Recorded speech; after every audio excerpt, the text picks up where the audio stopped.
Labas, welcome back to the channel, and today we're going to be reacting to Vilnius, the new Foodie Paradise. Really? If it don't have Kepadona, I don't want it. And you were supposed to say Labas Lietuva. Okay. Yeah. Something It's a just little bit informal different hi. for this Is it episode. familiar? Something that is long Oh, that's Hello Lithuania. Oh. overdue in a Labas city that has Lietuva? long been underestimated. Yes, I know we did a Vilnius episode just a few months ago, but I've never been able When to did shake you the do feeling this? that How we didn't do recent is this this? place, one of my favorite cities in the world, justice. 3 months So ago. once the gray of the cold Lithuanian winter had passed, it felt high time to return and focus not on transportation or money, but on something this city Oh, has so I better guess his previous video was about transportation and money. Interesting. Okay. than almost every city I've ever been to. Food. I wonder where he's from. What I hope is he's not gonna try like the new, hipster spots, but he's gonna be like traditional Lithuanian stuff. Because those pictures he showed, that's not Lithuanian food. I don't know what that is. There's Visoka Padona. It seems like the presentation is what's different. Same food, different presentation. What even is this, Alex? I hear you saying a dedicated food video. I thought you didn't do those. An astute observation. You're right. I have heretofore resisted the temptation to do dedicated food videos about destinations. But I'll tell you something about me. Something you probably already know, even if you're a Kept on casual going on the visitor to table. this channel. I love food. And I particularly love food when I'm traveling. I think it's a great way to understand a city and its people and its rhythms and habits and quirks. But most importantly, I think that this city, Vilnius, is criminally underrated when it comes to food. Plus, the last time we were here, the weather was less than welcoming. And I think this city deserves a chance to show off its best side. And finally, there is an event going on right now that, when I got wind of it, there was absolutely no way What is I was it? going to miss. So stay tuned for that and some of the best food in the world. Balloon of purple soup. Did you see it? That's so cute. Maybe some sort of, they have like a food event, maybe a food showcase. That's what's going on. There's an obvious and gaping hole in the attaché food canon. A blatant, frankly irresponsible hole. And that hole is breakfast. We've glossed over it over and over again. But we shan't here in Vilnius. There's too much goodness. Too many He sounds breakfast treats. interesting. Shant? No, Vilnius. Oh, goodness. You know, I don't think I've ever heard anybody use shan't. Oh. Yeah. Like, I know what it is, shall not, shortening, but I don't think I've ever heard that. You simply cannot ignore. So let's These dive straight fucking in, pastries because look otherwise so I'm gonna good though, come up oh with my this right god. Picture this. The misty cobblestone streets of Vilnius, once celebrated as the Jerusalem of the North. It's here in the alleys of the then Polish-Lithuanian Commonwealth that the bagel first makes its mark. Jewish bakers working in dimly lit bakeries and bustling markets churn out these doughy rings of perfection. Street vendors hawk them to passers-by, the air thick with the scent of freshly baked bread. This isn't just food. It's history, culture, and a taste of an era where the bagel was king. But during and after World War II, much of the Jewish community in Lithuania fled. And they fled to places like Montreal and New York, home to iconic bagels themselves. But when they did leave, they took with them popular knowledge of the bagel. This once ubiquitous treat became a relic, an idea, a distant memory held only in the minds of Was old-timers. it common for you to eat bagel? That's in kind of Lithuania? interesting because we don't really have bagels. I don't, at least we didn't, because whenever my father comes, he likes to eat bagels here because they don't have it. So I don't know. I guess maybe they have it at like, it's like a specialty food at restaurants nowadays. I don't know if they sell it at stores. Definitely didn't sell it back, when I was there. Nowadays, obviously they do because he's showing it, but I just don't know if it's available in the stores. But that's interesting. interesting that he's showing that. I wouldn't say that's a Lithuanian food per se. Until a revival. It only makes sense that our first stop is Bagelstai, a beloved Vilnius vendor helmed by Nomeda, a bona fide authority on the subject. Most of us think that bagels are New York thing, yeah, but not many of us know that bagels are from this part of the world, from Lithuania. Yeah, the first time I tried a bagel, like, okay, this type of bagel, we have crunchy bagels, like a little small, remember my parents brought like the small crunchy bagels? We do have those, yeah, but this type of bagel, first time I tried was here. I've never had it in Lithuania. in Polish Commonwealth, Ashkenazi Jews brought it overseas, and then Philadelphia was invented, and it boomed even more, the popularity of bagel, and then they returned here. And you helped? Yeah, I guess so. Let's be clear. Bagels are a labor of love. Creating them takes 2 days of kneading, boiling, and baking to get that coveted crunch and doughy center. Not a process for the faint of heart. These are absolutely stunning. There's no elegant way It to eat looks these. fluffy. The overall bagels are good. Now I kind of want to make it, but except 2 days, I don't know if I got the patience for that. Your pretzels are really good. Listen to the sound. I love it so much when it's... Oh, yeah. Oh, yes. That's perfect. Thank you. And my friends, I am still thinking about that bagel. We talked half-jokingly in our dedicated Vilnius episode about the preconceptions we have about food from this part of the world.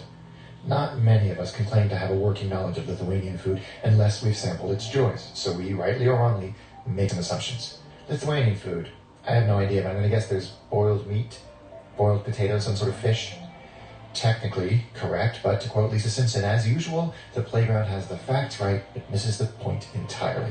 One of the many things I've learned about Lithuanian food over the years is that it is almost always greater than the sum of its parts. Like these, cepalini, the official national dish of Lithuania. It will be austerely It's pretty official. It's it's official. I don't know anybody else who claims that there's another like national dish. Yeah, Well, you're the only one who claimed Keptodon is national dish. I only simply made a recommendation. Yeah, but aside from that, that's Politely, too. that's pretty widely accepted. described as potato dumplings made with rice and grained potatoes, stuffed with cheese, curds, or ground beef, which it sounds fine, I guess, but in reality, it's these beautiful, starchy blimps, hence the name Zeppelin, filled with brown meat, cheese, covered in a cheese sauce made with bacon, and then topped with bacon. I mean, talk about under-promise and They over-deliver. kind of hold back on the They sour are cream. delicious and satisfying and ubiquitous, and you cannot come to Vilnius or Lithuania without eating at least half a dozen of these. In a similar vein, kugelis, billed as potato pudding, but in the Yeah, that's the one that I've been saying I want to make it, but it's just very heavy. You've never tried it before. peasant pantry is that. Potatoes, bacon, milk, onions, and eggs are seasoned with salt and pepper and bay leaves and then baked in the oven, served with sour cream and very often bacon or bacon sauce. So much It better. reminds me of potato pancake, but thick. It's not a pancake. You cook it in the oven. It's, as he says, it's like a pie kind of. Oh, okay. It's like a potato pie, but yeah, it's just a potato pie. Usually eat it like with bacon bits on top and sour cream. It's filling. Or how about keptodona, fried bread? You got me with the fried, but it is so much more than that. It's this. Deep fried rye bread. Rye bread is a staple of Lithuanian cuisine, which is then rubbed with butter and garlic and served with Butter?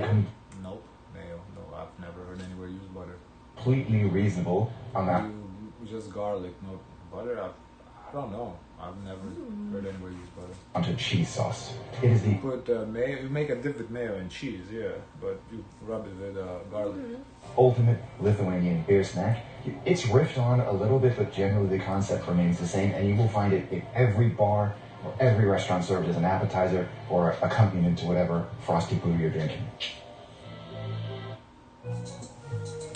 It's definitely really good.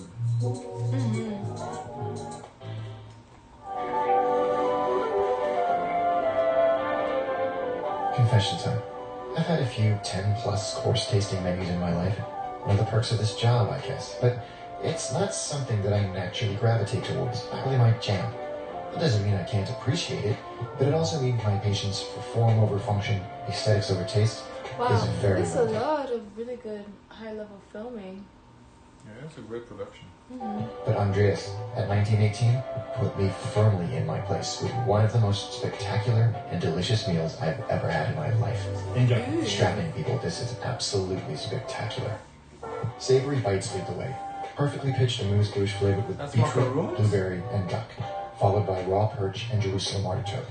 It's perfect. The kitchen soon presents us with the next plate, a cheese and beer shell, topped with beef tartare and a special local touch. Hazelnut and carrot cream. Now topped with roasted hazelnuts. Yeah, that's some fancy foods. That's, well, it says fine dining as the caption, so I guess, yeah, not exactly Lithuanian foods. and finish with Lithuanian hard cheese, which is aged for at least 5 years. And just when one meaty delight begins to digest, they hit me with another one.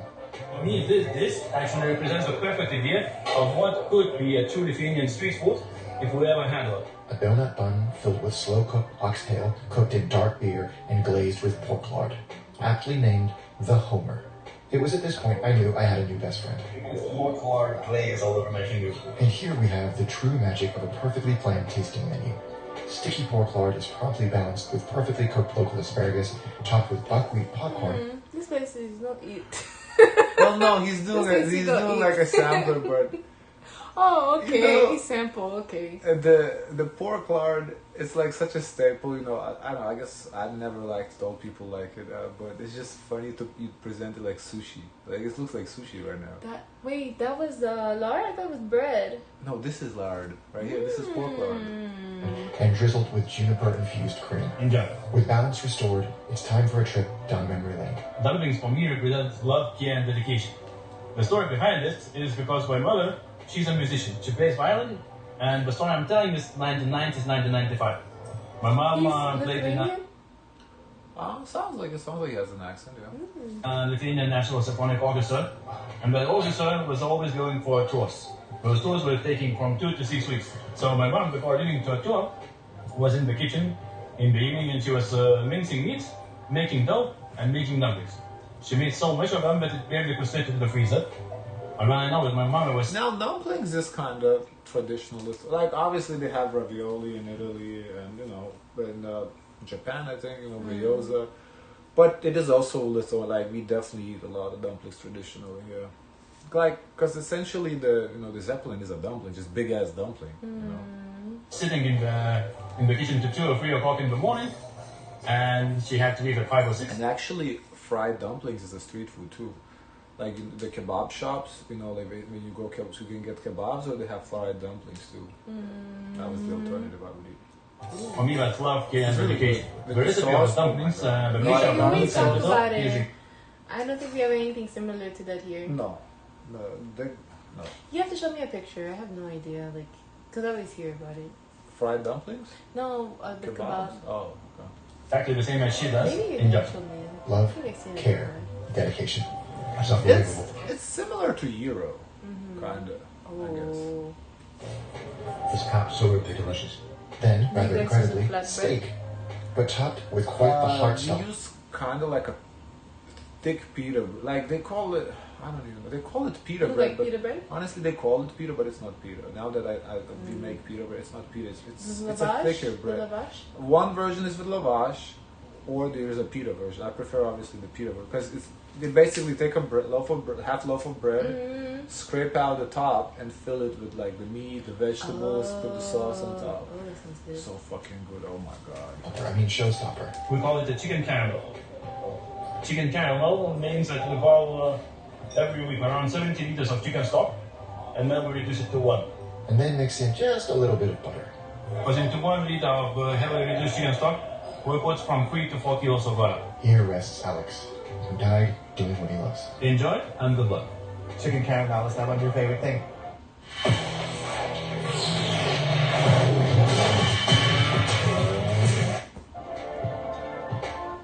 No one watched the Tokyo episode. There was a moment where I had COVID for the first time, and I said, I don't know what to do from now on. What do you know? Like, I don't even know what to do. 66 episodes later, this is one of those moments. As the end draws near, in more ways than one, we chase steak with burnt butter ice cream sprinkled with porcini mushroom dust. It's like a magician. And it was around this part of the evening that things began to blur a little bit. I'm fairly certain we were served booze by a unicorn. You guys can see that, right? And we ate the most delicious smoked ice cream flavored by and topped with ants. You guys can see those, right? You can really taste the ant. It is impossible to overemphasize. It's real ants? I guess so. Damn. I wonder how much this whole sampler Experience. set him back. Because it looks super fancy based on the size of portions, because the fancier it is, the more expensive it is, the smaller the portion gets. Just how spectacular and significant this meal was. Just a few days after our visit, Andreas and team at 1918 were awarded a Michelin star, along with 3 other restaurants in Vilnius. There is magic happening every day at 1918 and across Vilnius, and I feel supremely fortunate to have witnessed their craft firsthand. Throughout the city, the Lithuanian proclivity for sweet treats is unabashedly on display. Every manner of sweet, pastry, cakes, and cookies, with each one more tempting than the next. There are homegrown favorites too, like tinginis, a concoction of biscuit crumbs, butter, sweetened condensed milk, That's lazy boy. yeah. Really good. and cocoa powder.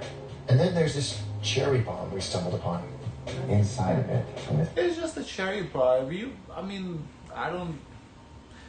I would say the apple pie would be a little more like iconic, but I guess we do have cherries, so just cherries are a little rarer and more expensive. Particular variant. Beautiful dark cherries. The other ones were cottage cheese, which made Greg crash a little bit. Rhubarb, pear, all kinds of things, but you can't go wrong with cherries, especially. Yeah, actually, cottage cheese like the curd, those are very common. Oh, yeah, that's good. It looks like a cherry Danish. Lots of granulated sugar on top. Sweet and sour cherries. Oh, good way to start your Lithuanian day.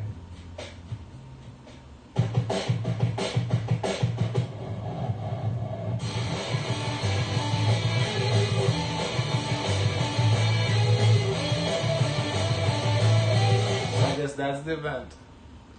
Oh, Pink Soup Fest. That's why the balloons look like the pink purple. That's cool.